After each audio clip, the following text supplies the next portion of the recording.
വീട്ടിൽ തന്നെ വളരെ എളുപ്പത്തിൽ നമുക്ക് ചില്ലി ചിക്കൻ തയ്യാറാക്കിയെടുക്കാം. ആർട്ടിഫിഷ്യൽ കളറും അജിനോമോട്ടോയും ഒന്നും ചേർക്കാതെ തന്നെ നമുക്ക് നല്ല ടേസ്റ്റിയായി എങ്ങനെ തയ്യാറാക്കാം എന്ന് നോക്കാം. അതിനായി ചിക്കൻ പീസസ് 500 ഗ്രാമാണ് എടുത്തിരിക്കുന്നത്. ഞാൻ ബോൺലെസ് ചിക്കൻ അല്ല ഉപയോഗിക്കുന്നത്. നിങ്ങൾക്ക് വേണമെങ്കിൽ ബോൺലെസ് ചിക്കൻ എടുക്കാം.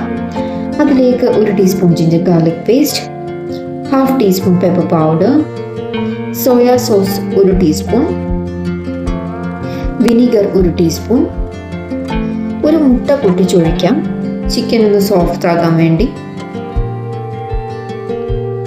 2 tablespoon cornflour, 1 tablespoon maida, ആവശ്യത്തിന് ഉപ്പും ചേർത്ത് നമുക്ക് നന്നായി മിക്സ് ചെയ്യാം.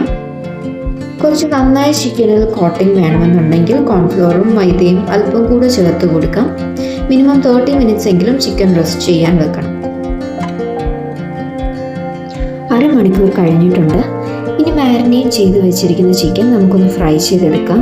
അതിനായി പാൻ ചൂടായി വരുമ്പോൾ ഞാൻ സൺഫ്ലവർ ഓയിലാണ് ഒഴിച്ചു കൊടുക്കുന്നത്. അല്പം മാത്രം എണ്ണ ഒഴിച്ച് 2 പ്രാവശ്യമായാണ് ഞാൻ ഫ്രൈ ചെയ്യുന്നത്. ഹൈ ഫ്ലെയിമിൽ വെച്ച് എണ്ണ നന്നായി ചൂടായതിനു ശേഷം നമുക്ക് മാരിനേറ്റ് ചെയ്ത ചിക്കൻ ചേർത്ത് കൊടുക്കാം.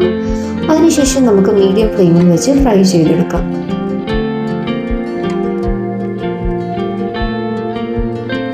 ഗോൾഡൻ കളർ ആകുന്നത് വരെ 2 സൈഡും ഫ്രൈ ചെയ്തെടുക്കണം.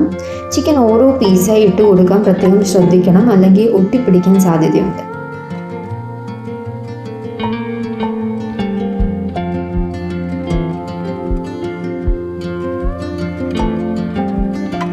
ചിക്കൻ 2 സൈഡും നല്ല ഗോൾഡൻ ബ്രൗൺ ആയിട്ടുണ്ട്. ഇനി നമുക്ക് ബാക്കി ചിക്കനും ഇതുപോലെ തന്നെ ഫ്രൈ ചെയ്തെടുക്കാം. ചിക്കൻ എല്ലാം ഫ്രൈ ചെയ്തെടുത്തിട്ടുണ്ട്. ഇനിയുള്ള കുക്കിംഗ് എല്ലാം ഹൈ ഫ്ലെയിമിലാണ് ചെയ്യേണ്ടത്. അതുകൊണ്ട് നമുക്ക് സോസ് തയ്യാറാക്കി നേരത്തെ വെക്കാം. അതിനായി ഒരു പാത്രത്തിലേക്ക് 2 teaspoon soya sauce, red chilli sauce 1 table spoon, tomato sauce 2 table spoon ചേർത്ത് നമുക്ക് നന്നായി മിക്സ് ചെയ്തതിന് ശേഷം മാറ്റി വെക്കാം. ഞാനിവിടെ ഡാർക്ക് സോയ സോസ് എടുത്തത് കൊണ്ടാണ് ഈ ഒരു ഡാർക്ക് കളർ ഇടുന്നത്. ഇനി നമുക്ക് ബാക്കി കുക്കിംഗ് ചെയ്യാം. അതിനായി ചിക്കൻ ഫ്രൈ ചെയ്യാൻ എടുത്ത പാൻ തന്നെ എടുക്കാം. നമുക്ക് ഇത്രയും എണ്ണ വേണ്ട, അതുകൊണ്ട് നമുക്ക് അല്പം എണ്ണ മാറ്റിയതിന് ശേഷം നമ്മൾ കുറച്ച് എണ്ണയിൽ മാത്രമാണ് കുക്ക് ചെയ്തെടുക്കുന്നത്. ഹൈ ഫ്ലെയിമിൽ തന്നെ കുക്ക് ചെയ്തെടുക്കണം. എണ്ണ നന്നായി ചൂടായി വന്നതിന് ശേഷം ഇഞ്ചി വെളുത്തുള്ളി ചെറുതായി അരിഞ്ഞത് ചേർത്ത് കൊടുക്കാം. കുറച്ച് സെക്കൻഡ് സോട്ട് ചെയ്തതിന് ശേഷം നമുക്ക് 2 പച്ചമുളക് വട്ടത്തിൽ അരിഞ്ഞതും ചേർത്ത് കൊടുക്കാം. കുറച്ചും കൂടെ സ്പൈസി ആയിട്ട് വേണമെങ്കിൽ 3 പച്ചമുളക് വരെ നമുക്ക് ചേർത്ത് കൊടുക്കാവുന്നതാണ്. ഇനി നമുക്ക് ഇതിലേക്ക് ഒരു സവാളയും 1 ക്യാപ്സിക്കവും മുറിച്ച് വെച്ചിരിക്കുന്നത് ചേർത്ത് കൊടുക്കാം. ഒരു 2-3 മിനിറ്റ് നമുക്കിതെല്ലാം ഒന്ന് വഴറ്റിയെടുക്കാം. ആവശ്യത്തിന് ഉപ്പ് ചേർത്ത് കൊടുക്കാം. ഇതിന് സവാളയും ക്യാപ്സിക്കവും കൂടുതൽ വഴന്നു വരേണ്ട കാര്യമില്ല. ഇനി നമ്മൾ മിക്സ് ചെയ്ത് വെച്ചിരിക്കുന്ന സോസ് നമുക്ക് ഇതിലേക്ക് ചേർത്ത് കൊടുക്കാം. അല്പം ചൂടുവെള്ളം ഒഴിച്ച് ആ സോസ് ഒഴിച്ചു കൊടുക്കുന്നുണ്ട്. ഇനി എല്ലാവരും നന്നായി നമുക്ക് മിക്സ് ചെയ്യാം. ഒരു 1/2 ടീസ്പൂൺ പെപ്പറും 1/2 ടീസ്പൂൺ വിനീഗറും കൂടെ ചേർത്ത് കൊടുക്കുന്നുണ്ട്. ഞാനിവിടെ ഗ്രേവിയോടുകൂടെ ഉണ്ടാക്കുന്നത് കൊണ്ട് ചൂടുവെള്ളം ഒഴിച്ചു കൊടുക്കുകയാണ്. നമുക്ക് വേണ്ടുന്ന ഗ്രേവിയുടെ അളവ് അനുസരിച്ച് നമുക്ക് വെള്ളം ചേർത്ത് കൊടുക്കാം.